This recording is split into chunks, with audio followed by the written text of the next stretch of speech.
दिन दिन मर रहा हूं, लेकिन इसका एहसास मुझे कब होगा। इंसान को हमेशा लगता है कि वो तो 70-80 साल जिएगा और इतनी उम्र तक मौत हमें छू भी नहीं सकती, चाहे हम इस बात को माने या ना माने। लेकिन यह सत्य है कि हम यही सोचकर जीते हैं। लेकिन समझने की बात यह है कि हम हर एक सांस के साथ मर रहे होते हैं। पता नहीं कौन सी सांस हमारी आखिरी सांस बन जाए। हम हर पल मरते हैं, लेकिन हमें इसकी अनुभूति नहीं होती, क्योंकि संवेदना के स्तर पर हमारा मन, हमारा शरीर बहुत नीचे है। और जिस दिन हमारी संवेदना का स्तर ऊपर उठेगा, उस दिन हमें ये अनुभूति होगी कि हम हर पल मर रहे होते हैं, हर दिन मर रहे होते हैं। आज की जो बौद्ध कहानी मैं आपको सुनाने वाला हूं, वो एक ऐसे सवाल पर निर्भर है जो पूरी जिंदगी के सवालों का निचोड़ है। ये एक ऐसा सवाल है जो हर एक इंसान के मन में उठता होगा, लेकिन उसका जवाब आपको कहीं से नहीं मिला होगा। आज की जो कहानी मैं आपको सुनाने वाला हूं, उसमें आपको अपनी जिंदगी के सारे सवालों के जवाब एक ही सवाल के माध्यम से मिल जाएंगे। इससे पहले कि आप इस कहानी में डूब जाएं, इस चैनल को सब्सक्राइब जरूर कर लें। तो चलिए कहानी शुरू करते हैं। इस चैनल का नाम है बुद्धा इंस्पिरेशन। पुराने समय की बात है। दो भाई हुआ करते थे, दोनों जुड़वा थे और दोनों में बहुत ज्यादा प्रेम था। लेकिन उनमें से एक भाई संसार के हिसाब से बहुत कामयाब इंसान बना, मतलब उसने बहुत प्रतिष्ठा, बहुत धन संपदा इकट्ठी की। लेकिन दूसरा भाई धन संपदा इकट्ठी नहीं करना पाया, लाइफ प्रतिष्ठा इकट्ठी कर पाया। वो गरीबी में अपना जीवन जी रहा था। ऐसे ही समय बीतते बीतते बहुत साल बीत गए और अब ऐसा समय आ चुका था कि दोनों भाई बुढ़ापे का शिकार हो चुके थे। उनके जीवन की कुछ ही वर्ष या फिर कहें कि कुछ ही पल बचे थे जीने के लिए। मौत उनके दरवाजे पर दस्तक दे रही थी। लेकिन इस समय दोनों भाइयों की परिस्थिति एक जैसी थी। दोनों भाई अपनी जिंदगी से संतुष्ट नहीं थे। एक भाई ने जहां पर भरी पूरी जिंदगी थी, पूरी प्रतिष्ठा, पूरी मान सम्मान, पूरी धन संपदा इकट्ठी की, वहीं दूसरा भाई कम धन संपत्ति इकट्ठी करके भी अपना जीवन जैसे तैसे गुजार लिया था। लेकिन आज जिंदगी के उस मोड़ पर उन्हें एहसास हुआ कि उनकी जिंदगी बहुत खाली है। चाहे उन्होंने जीवन में कुछ भी हासिल किया, कुछ भी किया, लेकिन उसका कुछ भी हासिल अब नहीं है। इसी वजह से उनका चित्त बुढ़ापे में बहुत ही उत्कीर्ण, परेशान रहने लगा। उन्हें मरने से पहले अपने तमाम सवालों के जवाब चाहिए थे और इन्हीं सवालों के जवाब पाने के लिए एक दिन वो दोनों भाई एक बौद्ध भिक्षु के पास पहुंच जाते हैं। उस बौद्ध भिक्षु की प्रतिष्ठा नगर नगर में फैली हुई थी। तमाम तरह के सवालों के, मन की शंकाओं के निवारण वो किया करते थे और दूर दूर से लोग अपने सवालों के जवाब पाने के लिए उसके पास आते रहते थे। जब दोनों भाइयों को बौद्ध भिक्षु के बारे में पता चला तो वो भी अपने सवालों का जवाब जानने के लिए उस बौद्ध भिक्षु के पास पहुंच जाते हैं। बौद्ध भिक्षु उस समय ध्यान कर रहे थे। सुबह का समय था। सूरज अपने उजले टुकड़े को लेकर आसमान में चमक रहा था। दोनों भाई उस बौद्ध भिक्षु को ध्यान में बैठे हुए देखते हैं और वहीं पर बैठकर उसके ध्यान से बाहर आने की प्रतीक्षा करने लगते हैं। कुछ समय बाद जब वो ध्यान से बाहर आते हैं बौद्ध भिक्षु, तो जब दोनों भाइयों को, वृद्ध लोगों को देखता है तो उनको प्रणाम करता है और उनसे पूछता है कि आपके आने का क्या कारण है। उनमें से एक भाई कहता है कि हमारे जीवन के तमाम सवालात हैं जिनका जवाब हम आपसे पाने के लिए आए हैं। ये सारे सवाल हमारे जीवन से संबंधित है और हमें आशा है कि आपसे हमें उन सवालों के जवाब मिलने में सहायता मिलेगी। ये सुनने के बाद कुछ सोचकर वो बौद्ध भिक्षु कहता है कि मुझे माफ कीजिएगा, मेरे पास इतना समय नहीं है कि मैं आपके सारे सवालों का जवाब दूं। हाँ, लेकिन अगर तुम अपने सारे सवालों को एक सवाल में परिवर्तित करके मुझसे पूछो तो शायद मैं उस सवाल का जवाब मैं तुम्हें दे पाऊं। क्या तुम अपने सारे सवालों को, जीवन के सारे पलों को एक ही सवाल में पेश कर सकते हो? तो मुझसे वो सवाल पूछो। दोनों भाई कुछ समय के लिए आपस में चर्चा करते हैं। और कुछ सोचकर एक भाई कहता है कि वैसे तो सारे जिंदगी के एक सवाल में पेश करना बहुत मुश्किल है, बहुत नामुमकिन सी बात लगती है, लेकिन हम दोनों भाइयों ने आपस में सहमति करके अपनी जिंदगी को एक सवाल में पिरो दिया है। और वो सवाल ये है कि मैंने और मेरे भाई ने अपने जीवन को संपूर्ण तरीके से जिया है। मैंने अपने जीवन में बहुत धन संपदा इकट्ठी की, बहुत प्रतिष्ठा कमाई, और मेरे भाई ने कम धन संपदा इकट्ठी की, लेकिन फिर भी उसने अपना जीवन संतोषजनक जिया। लेकिन अब जीवन के इस मोड़ पर, जहां पर हमें मौत कभी भी शिकंजे में ले सकती है, हमें पता नहीं कैसा एहसास हो रहा है। हमें लगता है कि हमने जीवन में जो भी इकट्ठा किया, जो भी पाया, वो सब कुछ व्यर्थ है, उससे वो सब कुछ खाली है, क्योंकि मौत सब कुछ खत्म कर देगी। कल हम मर जाएंगे और हमारे सिद्धांत, हमारे मूल्य, हमारी धन संपदा, हमारी प्रतिष्ठा, हमारी संतोष सब यहीं पर पीछे छूट जाएगा। और अब हमारे मन में ये सवाल जन्म ले रहा है कि जीवन में ऐसे मूल्यों का क्या उपयोग जो मौत के साथ खत्म हो जाएं। हमने अपने मूल्यों के लिए, जीवन के आदर्शों के लिए सब कुछ दांव पर रख दिया। हमने अपने बहुत अच्छे अच्छे रिश्तों का, अपने आदर्शों को, अपने मूल्यों को लेकर दावान कर दिया, उन्हें छोड़ दिया ताकि हमारे मूल्य, हमारे आदर्श बचे रह सकें। लेकिन आज जीवन के उस मोड़ पर हमें एहसास होता है कि वो सारे मूल्य एक बोझ की तरह हमारे सिर पर बोझ की तरह बैठे हुए थे। अब उन मूल्यों का क्या फायदा जब मौत उन सारे मूल्य आदर्शों को खत्म कर देगी। और यह सवाल हमारे मन को कचोट रहा है, हमारे मन को पीड़ा पहुंचा रहा है, क्योंकि हम जीवन के असली सत्य को पहचान ही नहीं पाए। और वो सत्य क्या है ये हम अब भी नहीं जानते। और उस सत्य को जाने बिना मरना बहुत ही कष्टदायक रहता है। कृपया करके मेरे इस सवाल का जवाब देने की कृपा करें। मैं जानना चाहता हूं कि इंसान, इसके आदर्श, इंसान के मूल्य, इंसान के जीवन जीने की शैली कैसी होनी चाहिए ताकि वो बुढ़ापे में सभी सवालों से मुक्त होकर अपने प्राण त्याग कर सके।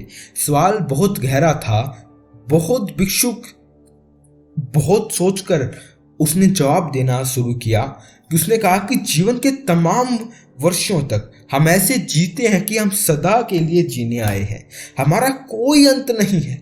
हम जब तक कोई बीमारी या बुढ़ापा हमें अपने शिकंजे में नहीं लेता, हमें लगता रहता है कि हम तो अजर अमर हैं, हमारी कोई मौत ही नहीं है। तो बताओ कि बुढ़ापे से पहले तुमने जीवन में कोई ऐसा पल जिया जब तुम्हें लगा हो कि शायद ये सांस कहीं मेरी आखिरी सांस तो नहीं हो? कभी ऐसा एहसास हुआ? कभी ऐसी अनुभूति हुई? क्या ऐसा सवाल तुम्हारे मन में कभी भी जवानी के दिनों में उठा? नहीं उठा होगा, क्योंकि उस वक्त इंसान तमाम तरह की वासनाओं में लिप्त रहता है। वो सोचता है कि जीवन में कुछ पाना है, धन इकट्ठा करना है, प्रतिष्ठा इकट्ठी करनी है, या फिर संतोष में अपना जीवन जीना है। उसी प्रकार वो अपने मूल्यों को, अपने आदर्शों को अपने जीवन के लिए निर्धारित करता है। लेकिन जिस दिन कोई अनहोनी घटती है, जब मौत हमें अपने करीब नजर आती है, उस दिन हमारे मन में ये सवाल जरूर उठता है कि जीवन के आदर्शों का, जीवन के मूल्यों का क्या महत्व, उसका क्या हासिल, क्या हो अगर मेरे अभी प्राण निकल जाएं? क्या मेरे आदर्श, क्या मेरे मूल्य मुझे संतोष दे सकते हैं, परिपूर्णता से मरने का साधन दे सकते हैं? और उस समय हमें एहसास होता है कि जीवन के आदर्श और जीवन के मूल्य बहुत, जो समाज ने हम पर डाले, जो इस जमाने की देन है, वो हमारे अपने नहीं है। हमने दुनिया में देखा लोगों को धन संपदा और प्रतिष्ठा इकट्ठे करते हुए, और हमने अपने जीवन के आदर्श वही चुन लिए, वही बना लिए। लेकिन ये आदर्श, ये मूल्य कागज की नाव की भांति होते हैं। जब बारिश आती है तो वो कागज की नाव तहस नहस हो जाती है, गल जाती है। लेकिन जब तक इंसान को ये एहसास होता है तब तक बहुत देर हो चुकी होती है। तब तक उसे लगता है कि मैंने अपना पूरा समय गंवा दिया, मैंने अपना जीवन व्यर्थ के आदर्श, व्यर्थ के मूल्य, धन संपदा इकट्ठी करने में लगा दिया, कंकर पत्थर इकट्ठा करने में लगा दिया, लेकिन मुझे कुछ भी हासिल नहीं हुआ। और अब मेरे पास समय ही नहीं बचा, क्योंकि मौत मेरे दरवाजे पर दस्तक दे रही है। और यही विचार इंसान के मन में, इंसान के हृदय में एक पीड़ा उत्पन्न कर देता है, एक असंतोष की भावना उत्पन्न कर देता है, जिससे वो बड़ी पूर्णता से मर नहीं पाता, मौत को खुशी खुशी गले नहीं लगा पाता। लेकिन असली सवाल ये नहीं है। असली सवाल है कि मौत को खुशी खुशी गले लगाया जा सकता है, या क्या परिपूर्णता से के साथ, संतोष के साथ मृत्यु को पाया जा सकता है? और अगर इस सवाल का सटीक जवाब आपको मिल जाता है तो आपको जीवन जीने की राह भी मिल जाती है, क्योंकि मौत ही होती है जो जीवन का दूसरा हिस्सा होती है, दूसरा पहलू होती है, जो हमें जीवन जीने का मार्ग दिखलाती है। जरा सोचो कि तुम्हारी मृत्यु आज अभी यहीं पर हो जाए तो तुम्हें किस बात का पछतावा होगा। जरा सोचो, तुम्हें पछतावा होगा तमाम उन चीजों का जो तुम अपने जीवन में हासिल नहीं कर पाए, जो तुमने अपने लक्ष्य निर्धारित किए थे, तुम उन तक पहुंच नहीं पाए, और यही पीड़ा तुम्हारे मन को दीमक की तरह खा रही है। और अगर तुमने अपने लक्ष्य को हासिल भी कर लिया है, उसे पा भी लिया है, तो भी तुम्हारा मन संतोष में क्यों नहीं है? क्योंकि आज इस मोड़ पर तुम्हें पता चला कि वो लक्ष्य जो मैंने निर्धारित किया था, जो मैंने बनाया था, वो मिथ्या था, वो सच नहीं था, वो वास्तविक नहीं थी, वो वास्तविकता नहीं थी। और इसीलिए वो लक्ष्य तुम्हारे मन को पीड़ा पहुंचा रहा है कि तुमने अंधकार में, अज्ञानता में एक गलत लक्ष्य को चुन लिया और जिंदगी भर उस लक्ष्य को पाने के लिए अपनी पूरी ताकत झोंक दी। और आखिर में तुम्हें पता चला कि वो लक्ष्य तो मिथ्या था, वो झूठा था। जरा सोचो कि तुम लक्ष्य को पाने के लिए गलत दिशा में चले जा रहे थे, और जब तुम मीलों दूसरी दिशा में बढ़ते चले गए, तुम्हें दूसरे छोर पर पहुंचकर एहसास हुआ कि जीवन का लक्ष्य तो उस पार था, दूसरी तरफ था, लेकिन तुमने उसे आंखें खोलकर देखा ही नहीं, और तुम दूसरी दिशा में बढ़े चले जा रहे थे, इस उम्मीद में कि शायद ये रास्ता जहां पर खत्म होगा वहां पर मेरा लक्ष्य मुझे मिल जाएगा। जिंदगी में खाना पीना तो जानवर भी करते हैं, वो भी कमाते हैं, वो भी मेहनत करते हैं, वो भी अपना परिवार बसाते हैं, वो भी अपनी प्रतिष्ठा कायम रखना चाहते हैं। लेकिन सोचने की बात यह है कि इंसान के लक्ष्य और जानवर के लक्ष्य में क्या अंतर होता है, और अगर कोई अंतर नहीं होता तो क्या अंतर होना चाहिए? जानवर का लक्ष्य यहीं तक सीमित रहता है कि मुझे खाना मिल जाए और मैं आराम से अपनी जिंदगी जीवन व्यतीत कर सकूं। एक जानवर का यही लक्ष्य होता है। इसके अलावा उसको बच्चे पैदा करने में संतोष मिलता है और भूख और खाने के लिए अपना पूरा जीवन निकाल देता है। लेकिन आज के युग में हम देखते हैं कि इंसान भी इन्हीं चीजों का संग्रह करता है। वो चाहता है कि हम धन संपदा इकट्ठी कर लूं, अच्छा घर बना लूं, अच्छा परिवार बसा लूं, और यही मेरा एकमात्र लक्ष्य है। इससे ज्यादा कुछ करना तो समाज में प्रतिष्ठा भी बना लूं और मेरा जीवन परिपूर्ण हो जाएगा। कितनी समानता है दोनों के लक्ष्य में। एक जानवर और एक इंसान का लक्ष्य लगभग बराबर सा लगता है, लगभग एक जैसा लगता है। तो अब इंसान अपने आप को इंसान होने का अहंकार लेकर क्यों जीवित रहते हैं? क्यों हम अपने आप को जानवरों से सर्वोपरि समझते हैं? अरे आखिर में हम जीवन तो वही जी रहे हैं जो वो जानवर जी रहे हैं, फिर दोनों में भेद क्या? लेकिन एक चेतन इंसान जिसकी चेतना थोड़ी ऊपर उठ चुकी है, उसे इस बात का एहसास होता है कि जानवर और इंसान में एक चेतना का फर्क होता है। जानवर की चेतना कम होती है, उसका होश कम होता है, उसी तरह इंसान की चेतना ऊपर होती है। इंसान की चेतना इस प्रकार बनाई गई है कि वो चाहे तो उस परमात्मा को भी हासिल कर सकता है, लेकिन हम उस चेतना का उपयोग कहाँ पर करते हैं? धन संपदा, प्रतिष्ठा, ये सोचे छोटे लक्ष्य, ये कंकर पत्थर इकट्ठा करने में। उसी चेतना के स्तर को ऊंचा उठाते हुए हम उस परमानंद का आनंद उठा सकते हैं, उस परमानंद को जान सकते थे, उस परमात्मा को जान सकते थे, लेकिन हमने हमारी चेतना व्यर्थ कर दी, और यही पीड़ा हमारे मन को कचोटती रहती है। वही चेतना हमें यह एहसास कराती रहती है कि तुम्हारे सारे लक्ष्य कंकड़ पत्थर की भांति थे, और इसी वजह से आदमी कभी परिपूर्णता के साथ नहीं मरता। समाज समाज के सारे आदर्श, सभी मूल्य तुम्हारे ऊपर एक बोझ की तरह बने रहते हैं। तुम उनका पालन तो करते हो लेकिन अधूरे चित्त से। तुम्हारा चित्त उसमें पूरा शामिल नहीं होता क्योंकि वो तुम्हारी खोज नहीं है, वो समाज के द्वारा तुम पर डाला गया है। लेकिन जिस दिन तुम उस आदर्शों का, मूल्य का अच्छे तरीके से निरीक्षण करोगे, अच्छे तरीके से पहचान लोगे, उस दिन वो आदर्श, वो मूल्य एक बोझ नहीं बनेंगे, वो तुम्हारे लिए जीवन जीने की एक दिशा प्रदान करेंगे। जीवन में इंसान का एकमात्र लक्ष्य होना चाहिए कि अपने चेतना के स्तर को ऊपर कैसे उठाएं, ताकि जीवन के हर पल को, हर क्षण को, हर सुख दुख को हम पूरे चैतन्य भाव से जी सकें और ये देख सकें कि दो लोग एक ही सिक्के के पहलू हैं। सुख और दुख दोनों में मेरी आस्था एक समान है। मैं परम चैतन्य हूँ, चैतन्य के अलावा कुछ भी नहीं। मैं हर पल का, हर क्षण का साक्षी मात्र हूँ, मैं उसमें शामिल नहीं हूँ। मैं जब ये भाव आदमी पैदा कर लेता है तो सारे के लक्ष्य, उनके पीछे भागने की दौड़ खत्म हो जाती है और जीवन का एकमात्र लक्ष्य बनता है और वो बचता है चैतन्य आत्मा, चैतन्य रूप, चैतन्य मन, चैतन्य दिमाग, चैतन्य शरीर, चैतन्य इंद्रियां। जीवन में क्या हासिल करोगे, क्या पाओगे? सब कुछ खत्म हो जाएगा, मिट्टी बन जाएगा। और जब मिट्टी बनेगा तब तुम देखकर पश्चाताप करोगे कि मैंने तो अपने जीवन को ऐसे ही मूल्यवान समझ लिया था। अरे क्या मूल्यवान था इसमें? तुमने चेतना को सतर के उठाया, तुम चैतन्य बने और आज तुम रो रहे हो। अब क्या होगा जब चिड़िया चुग गई खेत? कुछ क्षण बचे हैं जिंदगी के बुढ़ापे के बाद, अब पश्चाताप करके होगा क्या? लेकिन कहते हैं कि जहां जागो वहीं सवेरा। चेतना पैदा करने के लिए एक एहसास, एक पल, एक क्षण ही काफी होता है और पूरा जीवन एक पल में रूपांतरित हो जाता है। अगर अब भी तुम्हारे अंदर ये होश पैदा हो जाता है कि तो ये जीवन क्या है, मैं कौन हूं, जीवन का मतलब क्या है, अगर तुम ये भली बात जान पाते हो, तुम्हारा अवचेतन मन इस बात को समझ पाता है, तो तुम्हारा जीवन इसी पल से रूपांतरित हो जाएगा और जीवन के जितने बचे हुए पल हैं उनको जीने में तुम्हें पश्चाताप नहीं होगा।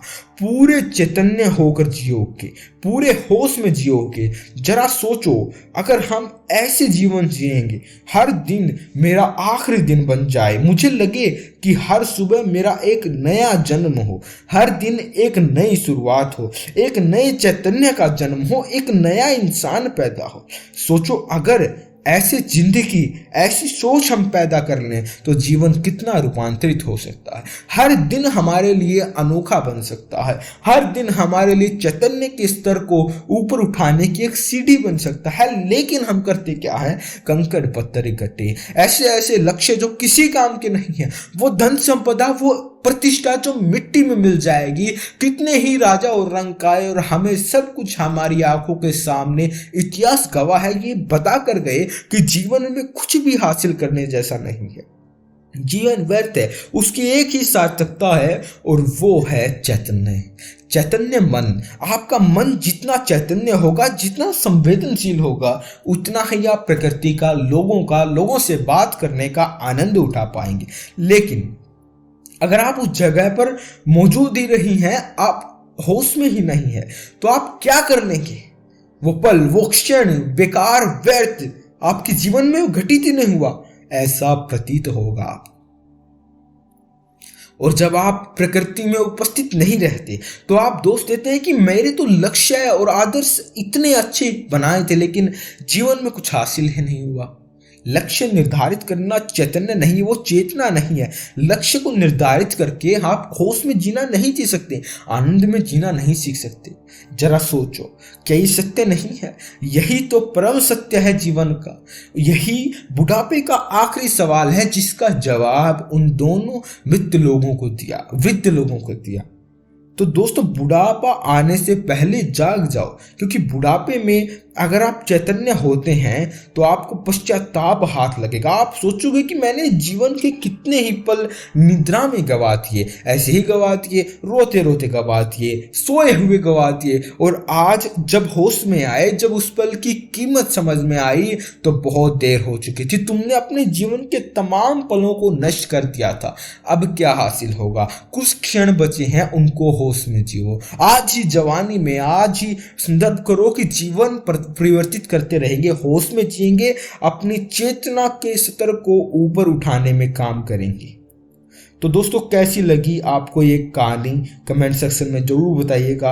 आपको इस कहानी को सुनने के लिए बहुत बहुत धन्यवाद। मिलते हैं अगली वीडियो में, तब तक के लिए सुखी रहिए, स्वस्थ रहिए।